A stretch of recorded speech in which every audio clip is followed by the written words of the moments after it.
नमस्कार। रूबरू कार्यक्रम में आपका स्वागत है। जैसा कि आप जानते हैं कि इस कार्यक्रम के जरिए हम लोग समसामयिक विषयों पे, सामाजिक विषयों पे बातचीत करते हैं। ऐसे विषय जो कि समाज के उत्थान के लिए, उसके बेटरमेंट के लिए ज़रूरी है, उस पर हम बात करते हैं किसी एक्सपर्ट के साथ में जो कि उस सब्जेक्ट की डीप नॉलेज रखता है, उसके बारे में जानता है। आज का जो हमारा टॉपिक है वो है संवेदनशीलता और सुरक्षा। हमारी जो आने वाली जनरेशन है वो कितनी सुरक्षित है, उसके लिए हमें संवेदनशील होना ज़रूरी है। हमारे जो बच्चे हैं, हमारी आने वाली जो जनरेशन है वो कैसा महसूस करती हैं, कितनी सुरक्षित महसूस करती हैं, क्या उनकी डे टू डे लाइफ में प्रॉब्लम्स हैं जो कि हमें जानना चाहिए, समझना चाहिए और एक समाज को पूरी तरह से उसके साथ चलना चाहिए। इसके बारे में हम जानकारी लेंगे स्टूडियो में आई हमारी एक्सपर्ट मिसेस नितिशा शर्मा से।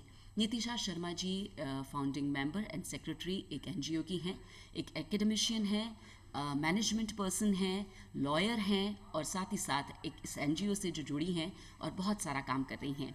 तो सबसे पहले नितिशा जी मैं यही जानना चाहूँगी कि आपने एज एन एकेडमिशियन अपनी जो करियर थी उसको स्टार्ट किया, उसके बाद में आपने लॉ किया, मैनेजमेंट किया और आप एंटरप्रेन्योर हैं, आप ट्रेनिंग भी देती हैं और अब आप आ चुकी हैं इस फील्ड में जहाँ कि आप समाज के लिए कुछ न कुछ कर रही हैं इस एनजीओ के ज़रिए। तो ये जो आपकी जर्नी है इसके बारे में हमें कुछ बताएं कि कैसे एक एकेडमिशियन आज एक एनजीओ के साथ है जो कि समाज के लिए इतना कुछ कर रहा है। सबसे पहले तो मैं धन्यवाद देना चाहूँगी दूरदर्शन का, आप सभी का, कि मुझे एक मौका मिला अपनी बात रखने के लिए। बहुत बहुत आभार और धन्यवाद जी, यू वेलकम।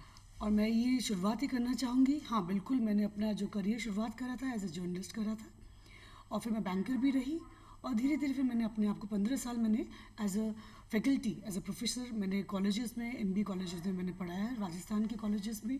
बहुत अच्छा एक्सपीरियंस रहा। जी। और उस वक्त मुझे उस दौरान लगा कि उस वक्त रोड सेफ्टी पे हम काम कर रहे थे। जी। कि उस वक्त लगता है युवा जो रैश ड्राइविंग करते हैं और लोगों को जागरूक करना बहुत ज़रूरी है। जी।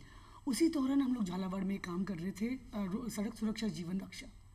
तो मुझे जब अखबार में उस वक्त हम 2018 में हमने पढ़ना शुरू करा कि 17 में कि बच्चियों के ऊपर कुछ ये यौन शोषण हो रहा है। जी। वो चुप्पी तोड़ नहीं रही है और ये बहुत संवेदनशील विषय है। आने वाले समय और भी उनके लिए बहुत ज़्यादा सीरियस और बहुत ग्रेव होने वाला हो सकता है। उसके लिए अभी से अगर हम लोग काम करना शुरू करें तो शायद हम कुछ हद तक बच्चों को जागरूक कर पाएंगे। तो उसी वक्त हम लोगों ने जिला प्रशासन झालावाड़ के साथ हमने ये कार्यक्रम शुरुआत करा। सबसे पहले तो उनका धन्यवाद करना चाहूँगी क्योंकि बहुत ही संवेदनशील विषय और जो वहाँ पर जो डीएम सर थे वहाँ उन्होंने उसकी पहल करी, नवाचार करा और हम लोग उससे आगे बढ़ पाए।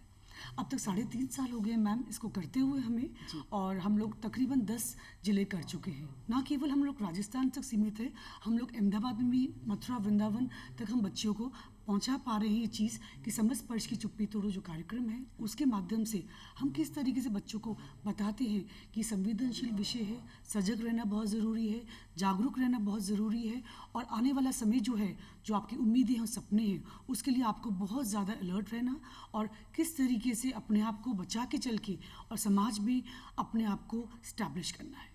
ये आपने एक बहुत ही इंपॉर्टेंट बात कही कि कई बार ऐसा होता है कि हमारे जो बच्चे हैं या हमारी जो यंग जनरेशन है वो समझ ही नहीं पाती है कि उसके साथ कुछ गलत हो रहा है या होने की संभावना है। तो जो गुड टच बैड टच की आपने बात करी वो उसको समझना बहुत ज़रूरी है। जब और ये मेरे ख्याल से घर से ही शुरू होना चाहिए कि घर में जो पेरेंट्स हैं पहले वो उसके बारे में बात करें, फिर आगे जाके स्कूल में हम उसके बारे में बात करें और सबसे पहले हमारा जो परिवार है वही हमें बैठ के अच्छे से समझाए कि किस तरह से ये होता है। क्योंकि एक टैबू है, एक बहुत बड़ा हमारे अंदर एक हिच है कि हम हमारे बच्चे से इस तरह की बात कैसे कर सकते हैं।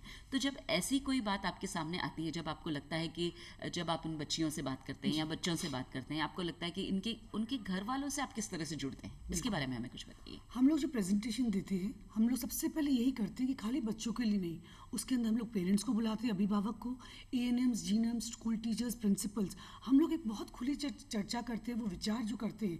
क्योंकि जैसे कि आपने भी कहा, हम लोग भी यही कहते हैं कहानियों के माध्यम से कि शुरुआत तो हमें घर से ही करनी चाहिए। क्योंकि माँ जो होती है, बच्चे सबसे ज़्यादा अटैच माँ से होते हैं और माँ को जनरली पता होता है कि बच्चा क्या कर रहा है। बिकॉज जनरली बिकॉज फादर्स तो होते हैं वो बाहर जाके काम भी करते हैं तो उनको और भी रिस्पॉन्सिबिलिटीज़ बाहर की होती है। तो जब माँ जब गृहिणी होती है, एक टीचर है, एक पेरेंट है, तो जनरली हम लोग यही कहते हैं कि माँ के साथ जो बच्चा है उनका बहुत फ्रेंडली बिहेवियर होना बहुत ज़रूरी है। तो हम लोग जब माँ से बातचीत करते हैं, हम लोग सबसे पहले ये भी क्वेश्चंस पूछते हैं कि जब बच्चा स्कूल से घर आता है तब आप उनसे क्या क्या क्वेश्चंस पूछते हैं। तो जनरली उनका क्वेश्चंस नॉर्मल होते हैं कि आप स्कूल से आप जब घर आए हैं, आपने होमवर्क करा, आपने लंच किया, आपके मार्क्स कैसे आए, ये क्वेश्चंस होते या हैं। ज़्यादा से ज़्यादा खाना खाया कि आपने बिल्कुल, लंच बिल्कुल। आपने स्कूल में हाँ जी। वो किया। हम उनको बोलते हैं आप इससे आप आगे बढ़िए, क्योंकि समय इस तरीके से आगे है, समय की मांग है ये, this is need of the our.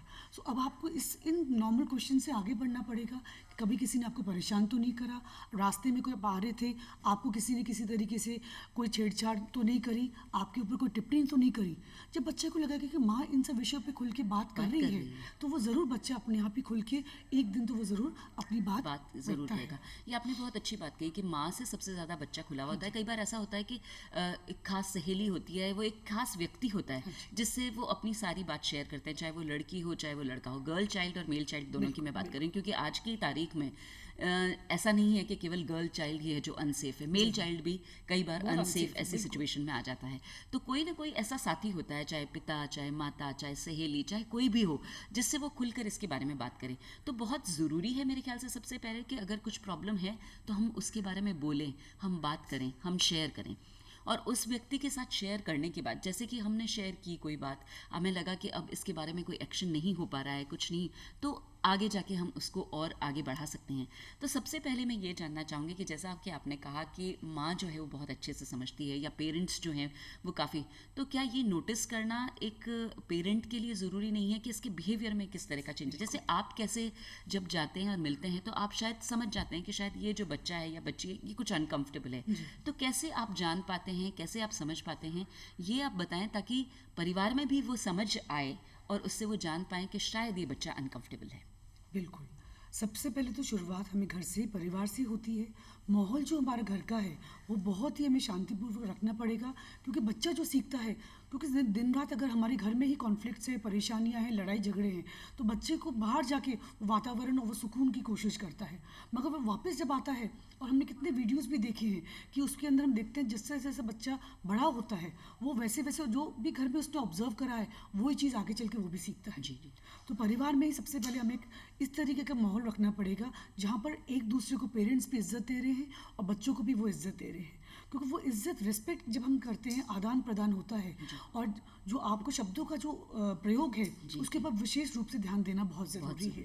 तो ये चीज़ पे अगर हम लोग थोड़ा सा काम करना शुरू करेंगे, बिकॉज आजकल क्या है, सोशल मीडिया बहुत ज़्यादा, उसके प्लस पॉइंट्स तो हैं और नेगेटिव पॉइंट्स भी आ रहे हैं, काफ़ी ज़्यादा आ रहे हैं। बच्चों भी कोविड की वजह से क्या हो रहा है कि बच्चों को फ़ोन, व्हाट्सअप बहुत ज़्यादा ज़रूरत हो गई है, मगर उनको ये नहीं पता, उनको कानून की जानकारी भी नहीं है। तो वही बात है, ना केवल हम लोग बालिकाओं तक पहुँच रही है चीज़, हम लोग बालकों को भी ये कह रहे हैं।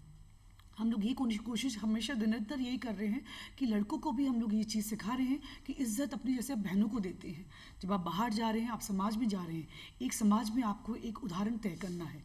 आप जिस तरीके से अपनी माँ के लिए, अपनी बहन के लिए, अपनी दीदी के लिए आप हमेशा चिंतित रहते हैं, उसी तरीके से आप बाहर जाके भी सभी को इस चीज़ के बारे में जागरूक कीजिए। मतलब जो रिस्पेक्ट लेवल आपका अपनी मदर के लिए, अपनी सिस्टर के लिए है, वो सभी महिलाओं के लिए होना चाहिए, क्योंकि हमेशा जब हम बात करते हैं हम लड़की को समझाते हैं, तुम ये मत करो, तुम शाम को मत जाओ, या तुम्हें इस समय इस तरह से कंडक्ट करना चाहिए, तुम्हें ऐसे कपड़े पहनने चाहिए। मेरे ख्याल से उतना ही ज़रूरी अपने हर एक माँ के लिए अपने बेटे को भी समझाना ज़रूरी है कि किस तरह से वो कंडक्ट करे, किस तरह से वो रिस्पेक्ट करे विमेन का, कि अगर वो रिस्पेक्ट करेगा तो समाज में पूरी तरह से रिस्पेक्ट मिल जाएगा। और इसके लिए बहुत ज़रूरी है कि जो घर में पिता है या घर के जो मेल मेंबर्स हैं वो पूरी रिस्पेक्ट के साथ फीमेल मेंबर से बात करें, तो बच्चा उस चीज़ को समझेगा कि ये चीज़ बहुत ज़रूरी है कि हम रिस्पेक्ट का आदान प्रदान एक फीमेल के लिए। अगर घर में ही अब्यूज़ हो रहा है तो फिर वो बच्चा उस तरह से नहीं निकल पाता है। उसको रिस्पेक्ट घर से नहीं मिल रही है, वो बाहर जाके किस तरीके से उस चीज़ को, वो बिहेवियल चेंज जो ज़रूरी है, जो बिहेवियल एटीट्यूड है, उसमें बदलाव आना बहुत ज़रूरी है। तो हम लोग लड़कियों, बच्चियों को तो ये कहते हैं कि जब आप राखी बंधवाती हैं तो गिफ्ट तो मांगती हैं, उसके साथ अपने भाइयों को से वादा लीजिए कि जिस तरीके से आपको मेरी सुरक्षा की चिंता है। शायद समाज में ये बताना चाहूँगी, आंकड़े जो हो रहे हैं 63% क्राइम रेट में बढ़ोतरी हो रही है। सो इसीलिए हम लोग चाहते हैं कि वो जो बहनें हैं वो भाइयों से वादा लें कि आप जब बाहर जा रहे हैं भैया तो आपको ये चीज़ पे काम करना ज़रूरी है। बहुत अच्छी। और हम बच्चों से मैम ये कहलवाते हैं कि जो लोग हैं, अगर जिसके साथ भी ये दुष्कर्म हो रहे हैं, बच्चियों के साथ हो रहा है, ये कौन करते हैं, क्या ये बाहर से आ रहे हैं आपके सोसाइटी में, या फिर वो बच्चियाँ खुद बोलती हैं हमारे वर्कशॉप्स में कि हमारी गली की, हमारी नुक्कड़ के, हमारे ही पड़ोसी, हमारे ही रिश्तेदार, हमारे ही किराएदार, हमारे ही परिचित लोग ही हैं। जी जी। बाहर ढूंढने की ज़रूरत नहीं इनको, पर सतर्क रहना ज़रूरी है और सजग रहना ज़रूरी है। ये एक आपने बहुत इंपॉर्टेंट बात कही कि जब हम बात बाहर का इंसान जो है उसके बारे में हम डायरेक्टली कंप्लेन कर सकते हैं, मगर अगर परेशानी परिवार की किसी व्यक्ति से हो तो उसे किस तरह से वो बात कहे, किस तरह से कहे कि हाँ मुझे ये एक फैमिली में ही एक अब्यूज़ मिल रहा है या हो रहा है, उससे वो कैसे डील करे आपके हिसाब से? इसीलिए हम लोग जब बच्चों को ऑप्शंस देते हैं मैम, सबसे पहले तो हम बच्चों से यही कहते हैं कि जिससे भी आप सबसे पहले कंफर्टेबल हैं, जिससे भी आप सबसे ज़्यादा नज़दीक हैं और आपको लगता है कि आप अपनी बात उनके सामने रख सकते हैं, तो सबसे पहले आप उनसे अपनी बात शेयर कीजिए। अगर आपको लगता है कि जिस इंसान से आप कह रहे हैं और उसके ऊपर कुछ भी तरह से निर्णय नहीं लिया जा रहा है, कोई एक्शन नहीं लिया जा रहा है, उसके बाद हम बच्चों को बताते हैं कि अगर आप अपने टीचर्स के पास जाइए। टीचर्स को अगर आपको लगता है कि वो भी कोई समाधान नहीं निकाल पा रहे हैं, आजकल आपने देखा होगा कि सरकार ने एक महिला थाना बनाया है जहाँ पर आपको महिलाएं ही उस थाने को संभाल रही हैं। आप उनके पास जाइए, आप उनसे अपनी बात शेयर कीजिए। और हम लोग बच्चों को एक चीज़ हमेशा याद करवाते हैं, जो हेल्पलाइन नंबर है 1098, चाइल्ड हेल्पलाइन नंबर है, जो कि आपको हर ज़िले में मिलेगा। और ये टोल फ्री नंबर है, ये मैं बताना चाहूँगी वापस से दर्शकों को कि टोल फ्री नंबर है, इमरजेंसी नंबर है।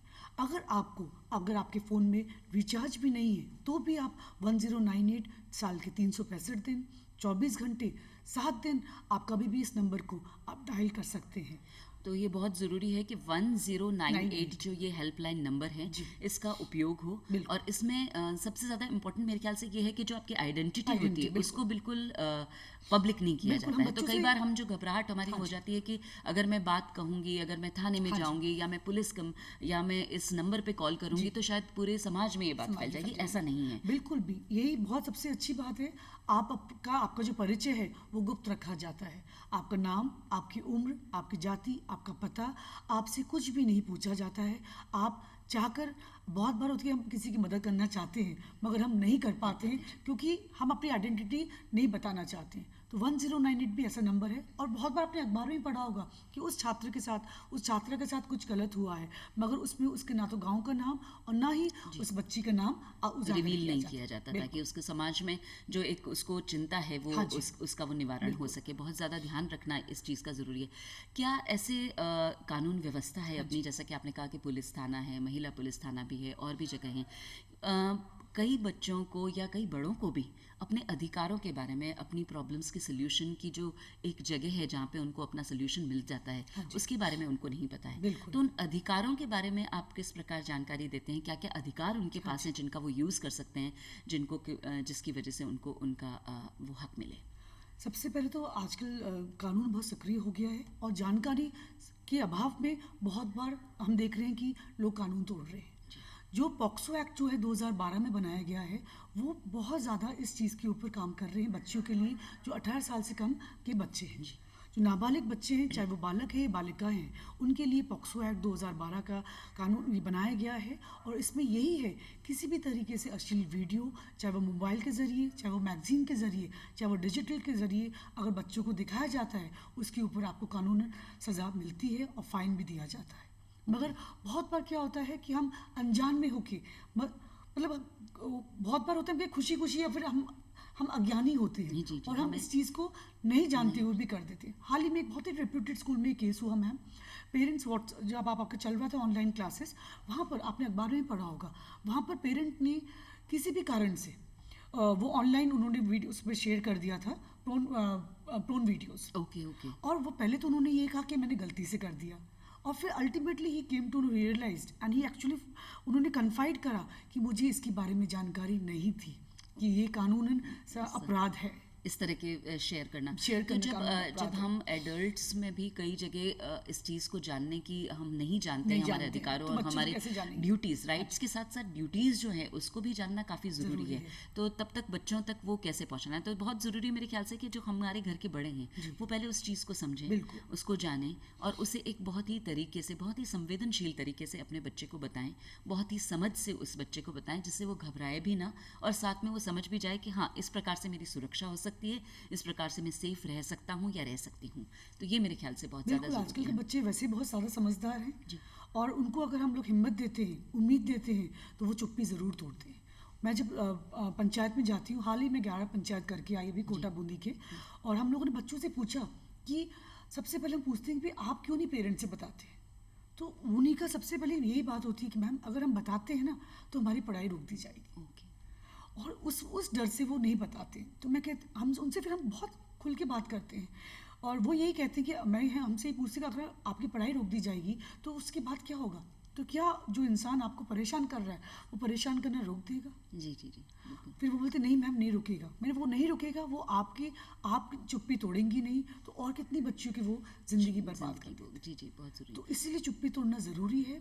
उनको हम लोग ये कॉन्फिडेंस देते हैं कि आप आगे आइए, क्योंकि समाज में एक उदाहरण तय करना है, क्योंकि गलती आप नहीं कर रही है, गलती तो सामने वाला कर रहा है, और आप उसको छुपाने के लिए डर की वजह से आप उसकी हिम्मत और बढ़ा रहे हैं। हाँ, तो बहुत ये एज अ पेरेंट भी मेरे ख्याल से बहुत जानना ज़रूरी है कि उसकी शिक्षा को रोक देना उसका समाधान नहीं है, क्योंकि वो शिक्षा क्षेत्र में नहीं जाके वो लोग बैठे हैं, वो तो कहीं भी हो सकते हैं। तो बहुत ज़रूरी है कि बच्चे को खुद को ही समझाया जाए कि ये किस तरह से आपको डील करना है, कैसे आप वोकल रहे, आप कहें, और कितने तरीके से आप कहें ताकि आपकी प्रॉब्लम का आपको सोल्यूशन मिल सके। एक चीज़ और भी बताना चाहती हूँ मैं इसमें, जैसे कि आपने पूछा कि अगर बच्चों से हम पूछते हैं कि आपको कैसे पता चलता है कि अगर आपके फ्रेंड के साथ कुछ भी इस तरीके से हो रहा है, and they are very receptive, वो बताते हैं, उनको पता है, वो कहते हैं मैम वो बच्ची हमसे बात करना बंद कर देगी, वो हमसे कतराएगी, वो हमारा फ़ोन रिसीव नहीं करेगी, वो डरी डरी रहेगी, वो जो पढ़ने में बहुत होशियार है, अच्छी है,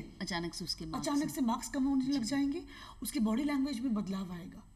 तो जब एक सहेली ये समझ सकती है कि उसमें ये परिवर्तन आ रहा है, तो मेरे ख्याल से जो बड़े हैं, जो एडल्ट्स हैं, वो बहुत अच्छे से उनको समझना चाहिए, उनको जागरूक रहना चाहिए। मेरे ख्याल से जागरूकता जो है वो बहुत ज़रूरी है कि जो बिहेवियरल चेंज आ रहा है वो एक टीचर भी देखे, और टीचर अगर पहले नोटिस करे तो वो उनके पेरेंट को बुला के बात करे, पेरेंट्स को से पूछे, और फिर अपने कॉन्फिडेंस में लेके उस बच्चे से बात करी जा सकती है कि कौन है व्यक्ति या कौन ऐसा परेशान जो उनको कर रहा है, क्या कारण है कि उसमें ये चेंज आया है। क्योंकि कोई आम इंसान अचानक से नहीं बदल जाता, कुछ ना कुछ ऐसे हालात, ऐसी स्थिति परिस्थिति होती है जब व्यक्ति का बिहेवियर चेंज हो जाता है।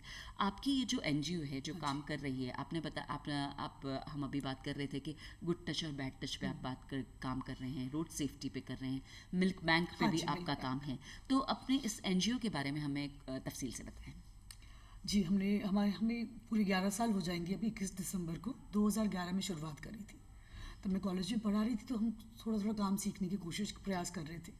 फिर हमें एक बहुत बड़ा प्रोजेक्ट मिला वर्ल्ड बैंक का, जहाँ पर हमने कोटा, बारा, बूंदी, झालावाड़, कोटा जोन में हम लोगों ने सड़क सुरक्षा के ऊपर काम किया। CPR और फर्स्ट एड ट्रेनिंग पे हमने काम करा। तकरीबन हम लोग 3.5 लाख लोगों तक हम पहुँच पाए, और वहाँ पर हम लोगों ने 10,000 वॉलंटियर्स बनाए। तो जिस तरीके से उस वक्त हम काम करते हैं, तो उस वक्त मैं वापस अपनी टीचिंग लाइन में वापस आ रही थी, क्योंकि ये प्रोजेक्ट हमारा पूरा हो गया था 3.5 साल का। मगर फिर जब मैंने इस पे हम लोगों ने समझ स्पर्श की, GT और BT पे जो हमने नाम रखा है, GT और BT के नाम से, और बच्चों के अंदर हम लोग ये डालना चाहते हैं, तो हम लोग जब इस पर काम करना शुरू किया, हमें रिस्पॉन्स मिलना शुरू किया, हमने सबसे पहले ये तय किया कि इसको हम लोग 1 दिवसीय कार्यशाला बिल्कुल नहीं बनाएंगे, क्योंकि बहुत बार क्या होता है, फॉर्मेलिटी के लिए हम गए, हमने बच्चों को समझाया, बच्चों के अंदर वो फिर क्राइम रेट में कमी नहीं आ पाती है।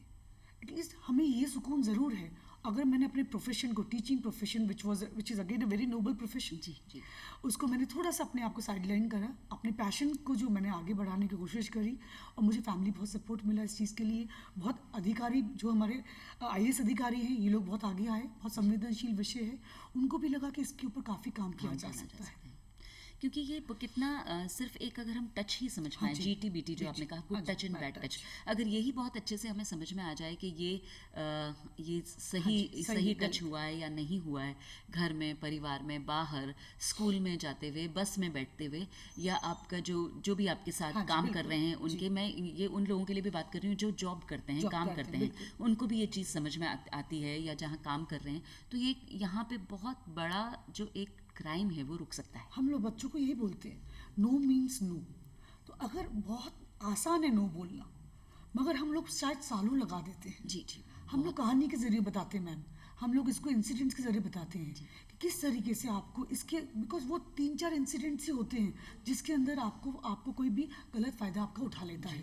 तो उनको समझाते हैं, मैं उनको ये समझाते हैं कि शायद अगर अभी आप हमारी बात बहुत ध्यान से समझ रहे हैं इस वर्कशॉप के अंदर, आप अगर किसी सुनसान सड़क पर जा रहे हैं जी, तो हम उनको सिचुएशन देते हैं, सुनसान सड़क, पीछे से पैरों की आहट, हमारे हाथ से मोबाइल फ़ोन गिर जाता है, हम पीछे मुड़ के देखने की हमारी हिम्मत नहीं हो रही है, एक नहीं, दो नहीं, 3 जने हैं, और उस दिन हमारी दिल की धड़कनें बढ़ गई। उस दिन हम पेपर स्प्रे लाना, मिर्ची लाना हम भूल जाते हैं, मिर्ची पाउडर डालना। जी। सड़क पे भी हमें कुछ मिट्टी या फिर हमें कुछ इस तरीके से नहीं मिल रहा है, उस वक्त हमारा विवेक क्या करेगा, इंटेलिजेंस लेवल, बिकॉज उस वक्त हम इस तरीके से घबरा जाते हैं क्योंकि अब हमारे पास कोई साधन नहीं बचा, और दिन से रात हो गई। उस दिन हमारे जो ग्रुप में फ्रेंड्स हैं वो स्कूल नहीं आई, और अब हमें समझ में आ रहा है कि अब हम रूट चेंज नहीं कर सकते। उस वक्त हम क्या करेंगे, कहाँ जाएंगे भाग के। सो इस तरीके से हम सिचुएशंस क्रिएट करते हैं कि यहाँ से आप कहीं पे किसी भी ATM मशीन के पास जाएंगे, आप किसी पेट्रोल पंप पे जाएंगे जहाँ पर CCTV कैमराज लगे हुए हैं, कोई भीड़ भाड़ जगह पे जाएंगे आप, वहाँ पर जाके आप 1098 नंबर डायल कर सकते हैं, 100 नंबर डायल कर सकते हैं अगर पेरेंट्स का नंबर नहीं मिल रहा। तो ऐसे सिचुएशंस आप देते हैं, ऐसा मॉक आप करवाते हैं वहाँ पे कि ऐसे मॉक रोल्स भी। हाँ जी, एक बच्ची मिली अभी हमें मैं नैनवा पंचायत में, हमने उनसे यही पूछा, सिचुएशन दिया कि आप कि कोई भी परिचित आपके पास आए हैं और वो आपके घर में रोज आते हैं, उस दिन भी आपके पास आपको स्कूल में लेने आए, आप रास्ते में थे जनरली, क्योंकि अभी भी न्यूज़ में आपने पढ़ा होगा कि 85% जो बच्चों के साथ हो रहा है, 95% सॉरी, वो परिचित लोग ही कर रहे हैं। तो हम बच्चों को सिर्फ ये कहते हैं सजग रहिए।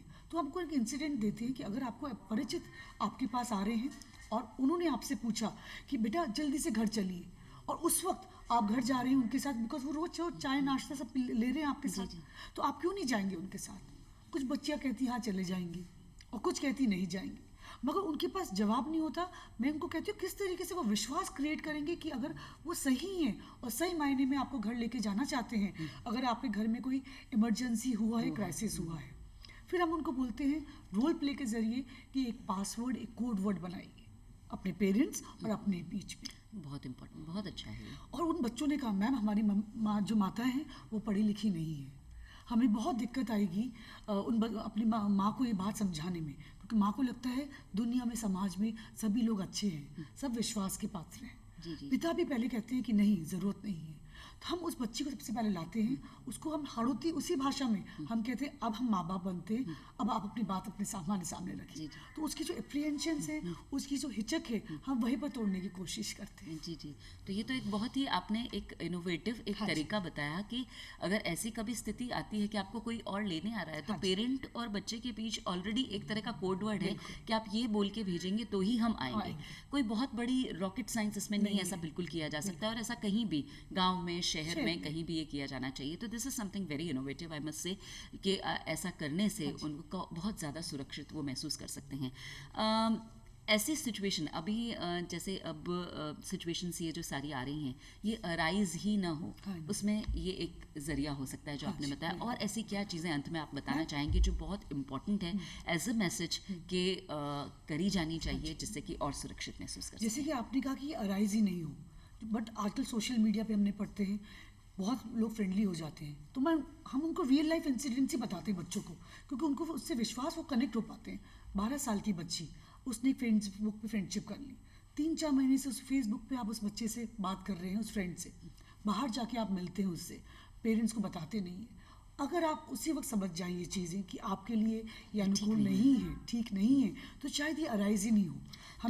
तो बहुत ज़रूरी है ये जानना और समझना कि सिचुएशन को पहले से ही हम भाप लें। लास्ट में आप कोई एक पर्टिकुलर मैसेज अगर देना चाहें। लेडीज़ के पास एक चीज़ है, सिक्स सेंस। जी। हम पहले से ही भाप सकते हैं, हमें तो ये वरदान मिला है कि हम पहले से ही समझ सकते हैं कि किसकी नज़र हमारे ऊपर किस तरीके से, उनके हाव भाव से कैसे पता चल रहा है। तो ये बहुत इम्पॉर्टेंट बातें आपने बताई, कितनी सारी इम्पॉर्टेंट इन्फॉर्मेशन आपने दी कि कैसे हम अपने विवेक का इस्तेमाल करें, कैसे हम सिक्स्थ सेंस का उपयोग करें, किस तरह से हम सजग रहें, अपने अधिकारों को समझें, 1098 जो चाइल्ड हेल्पलाइन है उसका उपयोग करें, और सबसे बड़ी बात अपने पेरेंट्स से बात करें, अपने परिवार से बात करें। इन सभी जानकारियों के लिए नितिशा जी आपका बहुत बहुत धन्यवाद। बहुत बहुत धन्यवाद मुझे बुलाने के लिए, मेरी अपनी बात मैं रख पाई और मैं इसके लिए चाहती हूँ कि बच्चों को सुरक्षा प्रदान कर पाएँ, हम हर बच्चों तक वहाँ पहुँच पाएँ, और हर बालिका, बिकॉज समाज में हम लोग यही कहते हैं जहाँ पर बालिकाएं या महिलाओं की अगर इज्जत होगी वही विकासशील देश होता है। जी, thank you so much. Thank you.